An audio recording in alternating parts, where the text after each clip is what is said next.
I, Sara Zimmerman Duterte, Vice President of the Philippines, do solemnly swear that I will preserve and defend its Constitution, execute its laws, do justice to every man, and consecrate myself to the service of the nation. So help me God.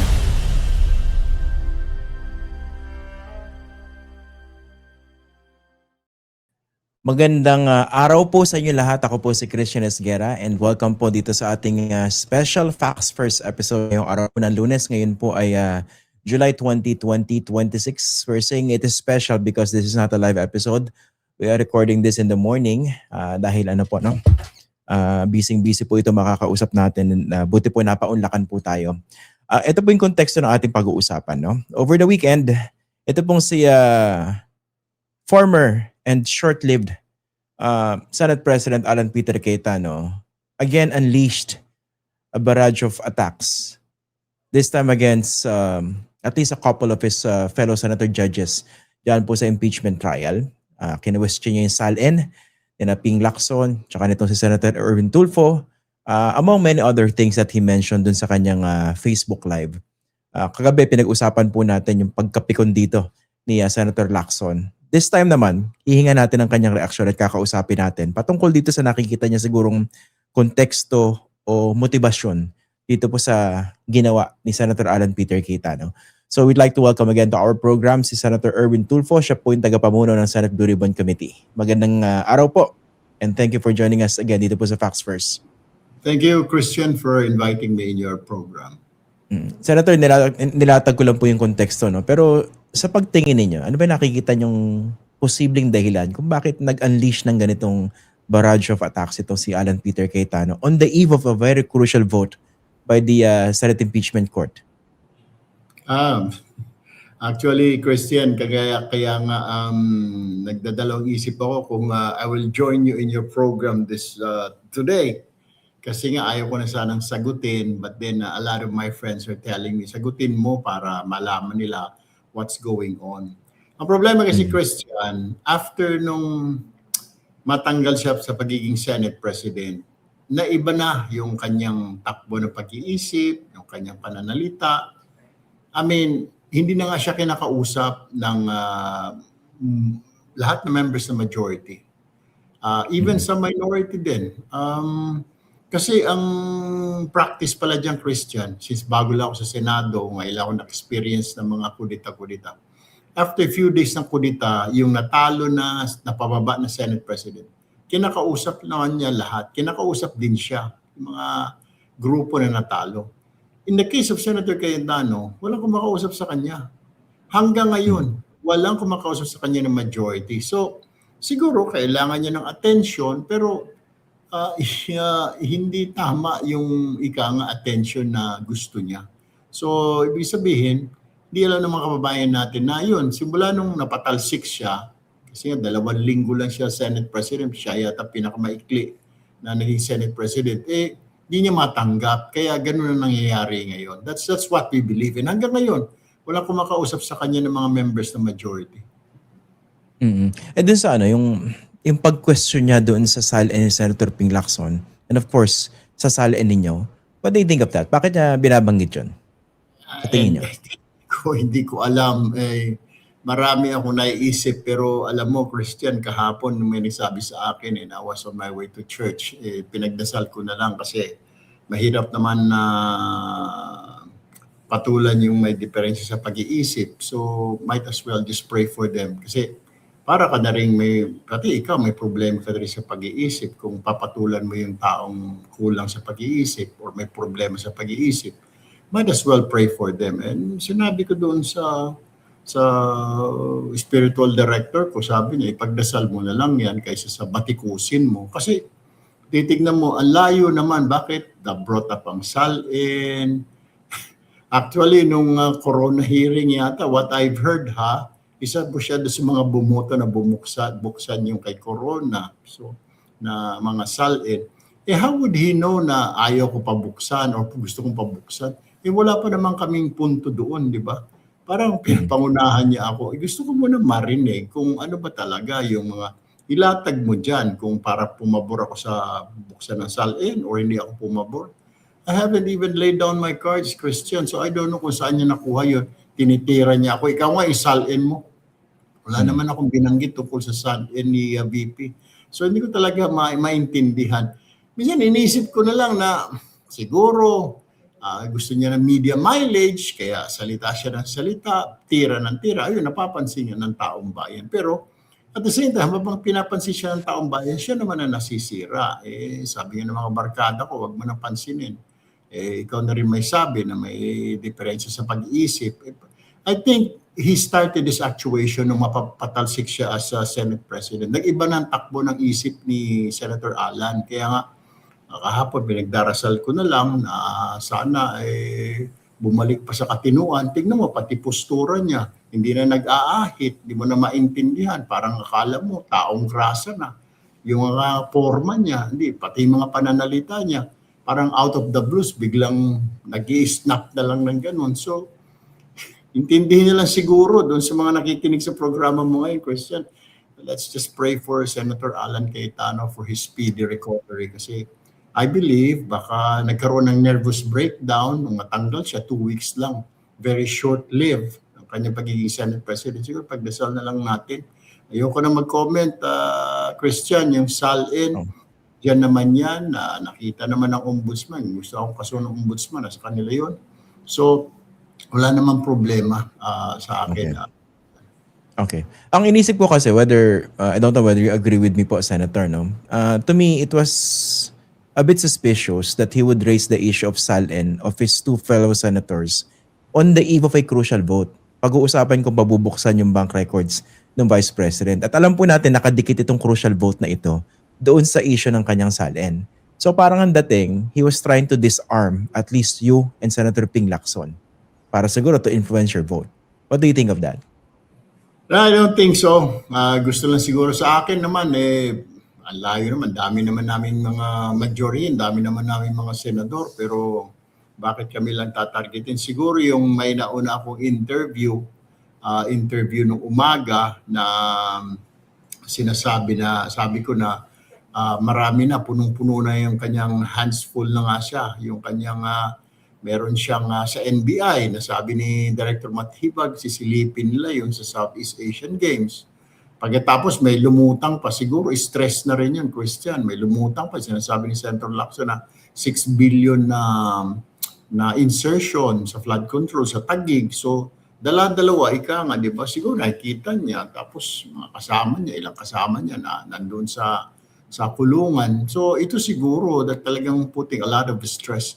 Hindi siguro para ma-influence yung boto namin kasi wala pa naman akong sinasabi. Bakit kabila ni Senator Lacson? Wala di mang sinasabi mga kasama namin. Bakit di mga kasama namin? So hindi ko talaga maintindihan, Christian. Kaya hindi ko nalang pinapatulan. After nung unang incident, na binawi ko, if you would recall, di ba? I remember that. Sabi ng mga tao, unstatesmanlike conduct. So binawi ko. Ayaw ko nang sabihin ulit yung mga ganung bagay. Okay. Pero dito kasi paulit-ulit na pinupunto niya yung sinasabi niyang selective justice at ang target niya kayo ni Senator Ping Lacson. Kayo yung head ngayon po kasi ng Blue Ribbon Committee. Ang tanong ko po, kasama na po ba siya sa mga iimbestigahan ninyo pag nag-resume yung hearing? Itong alleged ghost projects ni Alan Peter Cayetano at yung alleged 7 billion insertion.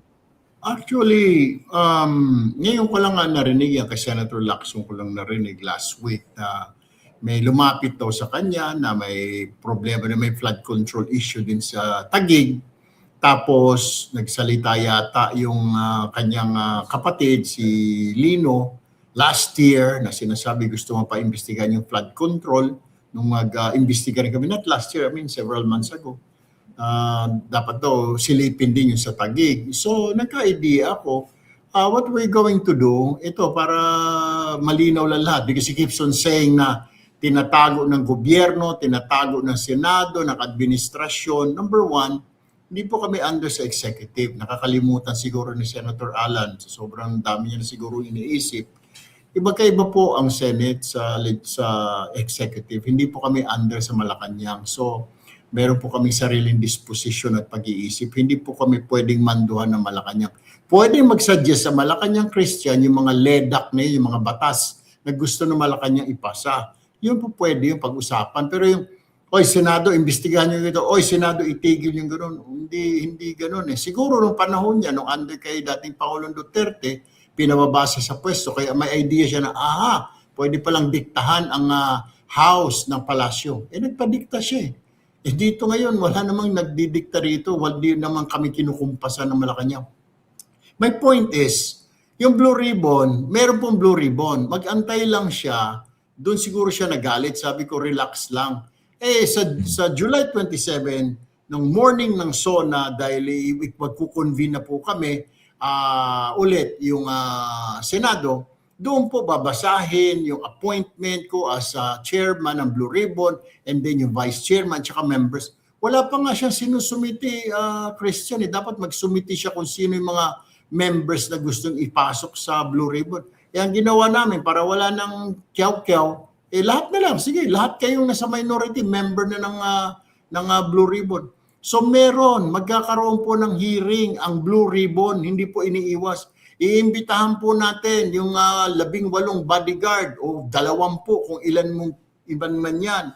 Si Attorney Baligod, imbitahan natin. Si dating Congressman Mike Defensor, imbitahan natin. Imbitahan mo natin lahat yung mga yan. At pagkatapos, yung si Director Lino, nagsabi po last year na paimbestigahan at mukhang meron po siyang naaamoy na flood control problem dyan sa kanilang lugar, sa Taguig, imbitahan din po namin parang as resource person. Bakit niya nasabi? Bakit gusto niyang paimbestigahan? Ngayon, now is the time kasi nung nakaraan, hindi po siya naimbitahan. Ngayon po, imbitahan ko po si Lino Cayetano na bakit mo nasabi, Director, na merong issue dito, imbestigahan, anong nakikita mo? So we will invite his brother, Christian. Ito po, no, naisip ko kasi, matagal na nag-iingay itong si Alan Peter Cayetano sa kanyang akusasyon na selective justice. Hindi naman kaya parang one possibility, pagkukubli din. Kasi ngayon, meron daw nakita si Senator Ping Lacson at sabi nyo, kasama na yun sa mga imbestigahan. Kung totoo yun, baka naman strategy rin yun na mag-iingay na ako para pag itunuloy yung investigasyon sa akin, magmumukhang pinupolitika ako ngayon dahil nag-iingay ako to begin with. Ano pong tingin niyo sa ganung posibilidad? Dapat sa akin manggaling yun. Hindi naman ang galing sa akin. Kay Senator Lacson, may nakita siya. Dahil di ba ongoing yung, dahil kayaw-yaw nila ng yaw-yaw na tinatago itong flood control, tinutuldukan ng investigasyon. Ayan, tuloy, may natalisod. At tuloy-tuloy po itong investigasyon ng flood control, Christian. So, yung sinasabi ng mga sundalo na yon, not sundalo, hindi pala mga sundalo, patawad po sa mga totoong sundalo, mga bodyguard ni Saldico, at sila Baligod. Lahat po yan paimbitahan natin. Ang tanong lang po natin, okay, dapat may mga affidavit po sila pag nag-imbita po kami dito po ngayon sa Blue Ribbon hearing. I don't think so. Tapos sinasabi selective justice. Paano naging selective justice?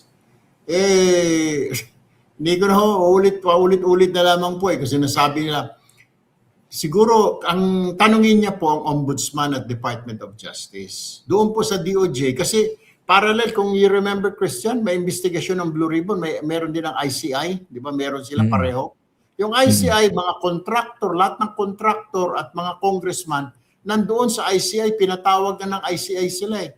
Nandoon ngayon, nakasampay yung mga kaso ng mga congressman at saka ng mga contractor. Dito sa amin, yung ilang senador at saka si House Speaker, narinig mo naman siguro, nabasa mo few days ago, sinasabi ni Ombudsman, nire-ready nilang filing ng kaso ni former House Speaker Martin Romualdez. Ano pang gusto nila? Nasampahan niya ibang kaso yung ilang mga kasamahan namin. Ano pang gusto? Sinong hinahanap nila? Sila ngayong siguro selective justice. Anong pinupunto nila? Sino? Ba't nila banggitin? Sino, Senator Cayetano ang gusto ninyo imbestigahan? Ngayon, kung meron kang tinutukoy, dali mo yung ebidensya na meron tinukoy. Kung itinutukoy mo ang palasyo, Malacanang, magdala ka ng ebidensya. Then pag-usapan natin, then sige. Pero kung wala ka namang ebidensya, puro kwento, wala namang wenta, ang tawag po dyan, kailangan lang ng media mileage. So, hindi ako, mag-iimbestigahan tayo. Tsaka pangalawa, Christian, lilinawin ko lang, hindi ko sinabing wala ng investigasyon sa flood control. Meron po. Yung mga pinapaimbitahan nyo, iimbitahan natin. At yung mga madidiscover pa natin. Pero wag na yung nakasuhan na sa ombudsman, uulitin na naman natin, imbestigahan. Kung same flood control na naman. Pero kung ibang project ko na, ito si congressman na ito, sumabit naman sa ika nga farm to market, hindi sa flood control, then imbestigahan natin. O itong si senador, sumabit sa pagpapatayo ng isang gusali, o hindi flood control, imbestigahan natin. Pero yung mga naimbestigahan na nandoon na sa ombudsman, parang paulit-ulit na lang, wala nang katapusan. It's already doing them injustice. Ayun na nga eh. On process na yung ombudsman, nakasuhan sila, restitute pa sila. Ano pang gusto? Ulitin, babanggitin na naman natin yung mga kasama natin dito. Hindi, yung gusto namin marinig si ganun. Ayun na nga, di ba yung gusto rin yung banggitin, kakasuhan na nga ng ombudsman eh. Nire-ready na ng ombudsman if you're talking about the Speaker of the House. Kung yung mga congressman na sinasabi ng mga ibang mga kontraktor, DOJ ang may kaso ngayon. ICI ang nagsampa ng kaso, hindi ang Blue Ribbon. So yun yung Christian, that's what's happening right now. Kaya nga, kung may nalalaman pa ho kayo na may mga sabit po sa flood control, ibigay nyo ho sa amin. And then titignan ho natin yung mga ebidensya. Hindi yung turo lang ng turo, Christian, ha? Si ganito, may flood control. Hindi ho. Dala ka ng dokumento mo, dala ka ng affidavit mo, anong kinalaman mo. Then, lahat po ng member, lahat kami, bibigyan ko ng affidavit. Hindi yung surprise witness, nandyan na, chairman sa labas ng Senado, tawagin ko lang. Ano yan? Pinabili ng suka, magtitestigo na. Hindi naman po pwede yun. Hindi nyo gagawin yung ginawa ni Marcoleta dati, dito kay Gutesa. Hindi naman, nasaan na ngayon yun? Nawawala tuloy. O, di ba? Ito, ewan ko itong 18 na bodyguard na ito, kung darating ito, dahil papasampin ako, dahil atat si Baligod na mag-attend daw sila, di patinin ko. Pero make sure na may dala kayong mga affidavit. Hindi naman pwedeng 18 kayo, isang affidavit lang, Christian. Saan ka naman nakakita naman nun? Okay. Binanggit niyo yung i-invite nyo rin itong 18 former bagmen o bodyguards. Ang sa akin po ganito, no? Paano nyo sila balak i-handle? Kasi ang nakikita natin dito, this is part of a bigger propaganda. Supposedly to destabilize the administration. Paano nyo i-handle yung danger na bigyan sila ng platform para magsasabi na naman kung ano ng mga bagay-bagay na wala namang ebidensya? Kasi kasama kayo sa mga naging target nun, di ba? Actually, nagdemanda rin kayo eh. Kaya nga, I want to see their affidavit. Di ba? Nasaan ang affidavit ninyo? Hindi pwedeng 18 tayo isang affidavit. Parang ngayon lang ako, hindi ko alam kung ba't tinanggap yun ng ganun eh. Tinanggap nila yung, kung Blue Ribbon Committee nga may tatawag noon dati. Tinanggap mo isang affidavit na sila, 18, ano yung mga bata? Ano yung mga kinder or prep na hindi pwedeng tanungin, gumawa ng statement, affidavit. At number 2, anong ebidensya mo? Tatanungin ko. O sige, harap-harapan. Pag doon na, ikaw, alias sergeant ganito, maski hindi ka sergeant, paano mo nasabi? Nagdala ako ng maleta kay ganito. Nagdala ka ng maleta, bakit itong isa, inatras mo, wala kang dinalang maleta. Ano ba talaga, meron o wala? Mag-ingat sila. Pagturo sila ng turo. Pag wala silang maidalang ebidensya dyan, mayayari sila sa Blue Ribbon Committee. Pag gumawa-gawa ka ng kaso, talagang makukontempt ka dyan. Paano pala kung magpa-inhibit sa inyo? Dahil sasabihin nila, dinawit nga kayo eh. Bakit kayo mag-head ng yung pag-delete? And then mayroon namang vice chairman eh. Nandiyan naman si Senator Kiko. Pero papatulan nyo yung posibleng inhibition? No. Magpakita ka muna ng dokumento. Ito nga yung hamon ko, Christian eh. Sa lahat dyan yung mga maleta-maleta flood control. And I have been saying this since last week. Kung meron mang lumutang ang pangalan ko sa NEP, sa GAA, from 2022 hanggang 2025, kung lumutang ang pangalan ko, meron sa flood control. May flood control allocation ako, insertion ako since I was in Congress, or nandoon ako sa Cabral files, na kung sabihin, sa DPWH ko, nandoon, Christian, nandoon sa dokumento. Sa NEP o sa GAA, nakalagay, makikita mo naman doon, Erwin Tulfo, care of Erwin Tulfo eh. Makikita mo naman, kung meron, Christian, dalhin mo yung papel, dalhin ho yung papel dyan sa Senate. Bababaho ako. Ba't ko papatagalin? Ba't ko papahirapan sarili ko? I will resign. I mean, no ifs, no buts. I will step down. Bigyan mo ako ng dokumento na galing sa DPWH, na galing sa NEP, yung NEP o yung GAA, 2022 hanggang 2025. Dagdalhin mo rito na meron akong flood control o meron akong farm-to-market road. Then magre-resign ako. That's my challenge. Pag may nakita po kayo, Resign wala po akong flood control, wala po akong mga insertions, none, zero. Resign as senator or as Blue Ribbon Committee Chair? No, as a senator. Ano pang say-say? Sinungaling ka eh, di ba? Might as well keep quiet, di ba? Might as well step down. What is my challenge? Ito may tanong ako sa inyo. I'll step down. Not as a Blue Ribbon Chair. Ano pang say-say, Christian? Kung wala ka ng credibility. Tapos mambabatas ka, wala ka ng credibility. How can you craft laws if you don't have any more credibility? How? Wala ka ng hindi kinamumuhian ka na ng tao, sinasabi ka na masinungaling ka. How can you still do that? How can you exist? Ako hindi. Tatawagin kang tanga, tatawagin kang ganito, ganon, sinungaling, etc. I cannot, di ba? I might as well step down. O meron ka palang flood control, Erwin Tulfo eh. I stepped down. I said, I'm sorry. Okay, may flood control pa lang. Pero I don't have. Kaya nga, that is my challenge. I will resign as a senator. Pag may nakita ho kayong may flood control ako insertion or budget from 2022, simula na pumasok ako as congressman hanggang sa pag-senador. Kung meron po, may nakalagay naman doon, 1 billion Erwin Tulfo flood control or 6 billion Erwin Tulfo flood control or what have you, farm to market road or any infrastructure, mga kalsada, tulay. Wala po akong ganon, Christian. Kaya bakit ako kikita dyan? Kaya malakas ang loob ko na I joined. As a matter of fact, Christian, I volunteered to be the vice chairman of Blue Ribbon under Senator Lacson. Nag-volunteer ako because I'm confident na wala makita sa akin. And ngayon na naman, when they offered me that, I took that job because I'm coming clean. Wala naman akong tinatago. Okay.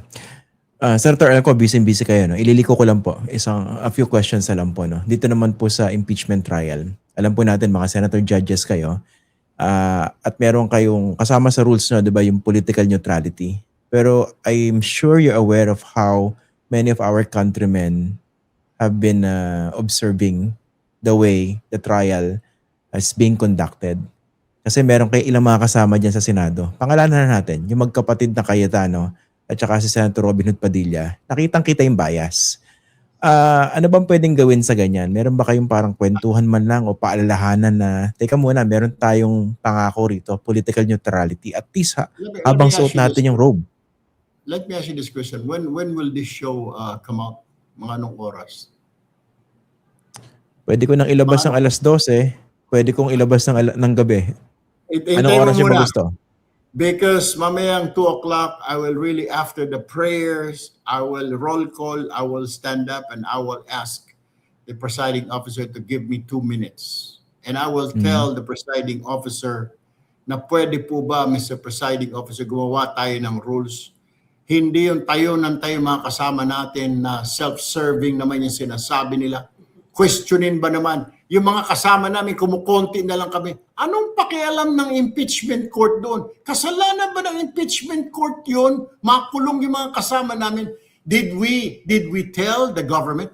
May magagawa pa kami kung ikukulong? Bakit? Under ba sa amin na Sandigan Bayan? Under ba ang ombudsman? Under ba ang Malacanang? Kung sino man ang nagpakulong sa kanila? Bakit kayo magagalit dito sa Senate? Bakit kayo magagalit bakit nyo ilalabas yung sama nyo sa impeachment court? Or pagkakasuhan kayo, imbestigahan kayo ng NBI, bakit kayo magyayaw-yaw dito? May proper forum, Christian.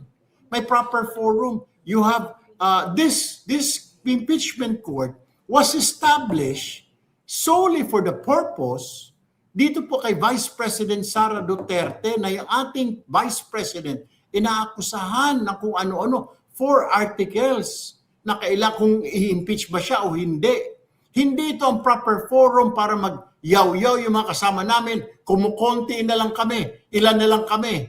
O, bakit mo ako imbestigan? Ang tagal na ng kaso na yan. Hindi. This is not the right forum for you and this is not the right place and right time. Doon ka, mag-press conference ka. Doon ka, mag-Facebook Live ka. Total, gusto mo naman mag-Facebook Live. Do that. Somewhere else, not in the impeachment court. You are wasting the time of the impeachment court. Ganun lang yung Christian eh. Marami na rin nagsasabi sa akin. Ba't niyo sabihan? Kaya ngayong araw na ito, sasabihin ko doon sa dalawa, tatayo ako sa floor, and I will tell the presiding officer to give us a ruling. Ano ba talaga ang rules natin dito? Pwede ba magsalita na kung ano-ano? Pwede bang namatay yung aso ko kahapon? Pwede ko idalhin dito yung aso ko namatay dahil hindi dumating yung ambulansya? Pwede ka ba sabihin dito? No. Problema mo na yun, yung anxiety mo, yung anguish mo, yung anger mo, dalhin mo doon sa ibang lugar. It's not in the impeachment court. This is the impeachment court. Kung ikaw may nagsabi na isang opisyal na ikaw may katraso ka, may corruption ka, this is not the proper forum for you. This forum is exclusively for the Vice President. Malinaw po yan. Yung paano naman yung mga parinig sa inyong mga iba pang senator judges? Presiding officer, paano po ito yung kung may nagpaparinig dun sa floor, patahimikin nyo lang, paupuin nyo na lang. Doon po sa mga nagpaparinig-rinig sa akin, if you're talking about Senator Alan Cayetano, sabi ko nung from the very start of this interview, I prayed for him last night. Seriously, I prayed for him. Ang naalala ko sir yung Sorry sir. Ang naalala ko yung parinig din sa inyo ni Senator Pia. Di ba nung tinatanong niya yung grave threat? Binanggit, yung tinutukoy niya. Sabi naisip ko, bakit kailangan pang humirit ng ganon? I mean, that was uncalled for when you talk about fellow senator judges. That's why mamaya, I will have to, since this is recorded or being recorded, I'll stand up mamaya 2 o'clock and tell them na mag-set ng rules. Pag hindi na wala namang kinalaman, Christian, sa impeachment ni Vice President, huwag na natin pag-usapan. Doon kayo maghanap kayo ng venue. Meron namang press corps ang Senate, di ba? Meron namang Senate reporter. Meron ka namang Facebook Live. Pwede ka mag-live. Pwede ka magpa-interview. Pwede naman marami. Huwag lang itong impeachment. Tapos magpaparinig ka, ganun din, same thing. Kung wala namang kinalaman all about sa ebidensya, laban, or ebidensya na magtatanggol kay BP Sara, huwag na natin dalhin doon, di ba? Huwag na natin ilabas yan. Namatay yung pusa, kinasuhan ako, pangit yung ulam ko, kumonti na lang kami, etc., etc. It is not our problem. We, as the impeachment court, is dealing about the second highest official of the land, yung kanyang future. Ganun po kasensitive itong ginagawa namin. Imagine the Vice President na 30 million people voted for her na maging Vice President nila. And then 21 senators will decide on her fate. Ibig sabihin, 30 ang bumoto, million, 20, nasa kamay ng 21 na senador, yung fate ng Vice Presidente. Tingnan mo yan, di ba? So, this is really sensitive. Kaya dapat yung mga yaw-yaw mo, ngaw-ngaw mo, kumonti na lang kami, 3 na lang kami dito, paano na lang ito? Hindi na problema ng impeachment court. O ako, iniimbestigahan. Ang tagal-tagal na noong mga palayok, mga kung ano-ano. Anong pakialam na impeachment court, Christian? It's not. Basta nasasabi ko lang, impeachment court ay para kay VP Sara. Kasi the more that we veered away from issues kay VP Sara, the more injustice na nararamdaman niya. The more na nadidelay yung trial, hindi natin marinig. Prosecution pala narinig natin. Wala pa yung defense. Gusto ko marinig yung defense. Ano ba? Meron ba? Wala. Because right now at this very point, I don't know what to decide.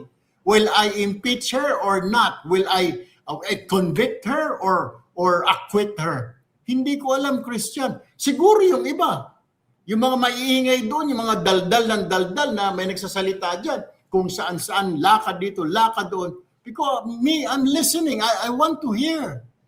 So ngayon kung impeachment yung prosecution, ito yung kaso ni VP Sara. Sabi ng defense, hindi. Kaya I'm listening intently. Sa ngayon, honestly speaking, hindi ko alam kung ano iboboto ko. To convict or not to convict. To convict or acquit. Hindi ko alam eh. Kahit na sabihin natin na hindi ako nasa majority ako, hindi naman lahat ng majority pare-parehong pag-iisip. It doesn't matter kung majority ako. Does it mean that majority ako, i-convict ko na siya? Hindi naman gano'n, Christian. That's unfair. Gusto kong malaman. So ano ngayon? Kung sabihin natin kung wala naman tayong ebidensya, then I will acquit her. Seriously. Kung wala naman tayong ebidensya, bakit ko i-convict yung tao? Bakit mo parasahin? Like Justice Corona. Nakita naman na konting-konting simple na dapat common sense ang ginamit, kinonvict yung tao. Ayun, natake tuloy sa puso. Okay. Sir, I know you're busy, no? Last 2 points. Nabanggit nyo kanina yung ibang mga kasama niya, lakad ng lakad, kwentuhan ng kwentuhan. Actually, sina ano yan, di ba? Sina Alan Peter Cayetano, sina Robin Padilla, nawala pa yung iba ng higit 1 oras. Pero bang paraan para pagsabihan yung mga yan na this is very important as you mentioned, dapat man lang at the very least makinig sila. And then number 2, tuhugin ko na, ano bang tugon nyo rin sa yung ibang mga senator judges, including yourself, parang pinagmumukhang bobo o tanga nila Alan Peter Cayetano at Pia Cayetano. Diba? Nakailang lecture na sila eh. Check your staff. Ask your staff. Yung mga abogado naman kayo. Can you respond to those 2 points? Iyang-iya naman ako, Christian. Parang sila na lang matalinong tao. Parang sila na lang nag-aral sila ng law. Kami isa, ganitong parehong magagandang school. Hiyang-hiya naman ako. So kayo na magaling, mga bobo na kami lahat. Sila sagot ko doon. So kayo na magaling. Paano naman kami? Mga bobo na kami lahat, including you, Christian, dahil hindi kami mga abogado. Bobo tayo lahat. Yes, kaya nga eh. Tapos number 2 yung sinasabi mo na yung issue na yan na hindi na nga nakikinig. Because siguro, alam na nila yung sasabihin na eh. Kahit di pa nila narinig yung Article 1, 2, 3, 4, hindi pala naririnig. Meron na nabuo na nila. Sa tingin ko, nabuo na nila. Alam na nila yung decision nila. Kaya hindi na sila kailangan makinig, di ba? Pero ako gusto ko marinig, di ba? Yung, tapos, ewan ko, yung mga, siguro, mga matatalino sila, Christian, di wow, di mga attorney kayo. Kami hindi. Kami mga bobo siguro kami, di ba? Wala tayong magagawa. Binoto ng tao. Pero tanong ko lang dyan, wala naman tinignan ko. Huli ko tinignan yung requirements sa senador. Hindi naman sinabi nung kailangang attorney. Ewan ko kung babaguhin yung rules next time. Okay. Sige po, Senator Erwin Tulfo, maraming salamat po for joining us today. Alam ko busy kayo, pero maraming salamat, sir. Okay. Pero mamaya mapalabas ito ng gabi kasi unahan na kita ng 2:00. Ganun ba? Kakausapin ko yung presiding officer. I will stand up. I really have to stand up. Hindi ko na matake it. Hindi ko na matake itong ginagawa nila. Parang sila yung presiding officer, sila lang lahat, sila magkapatid, pati yung isa pa.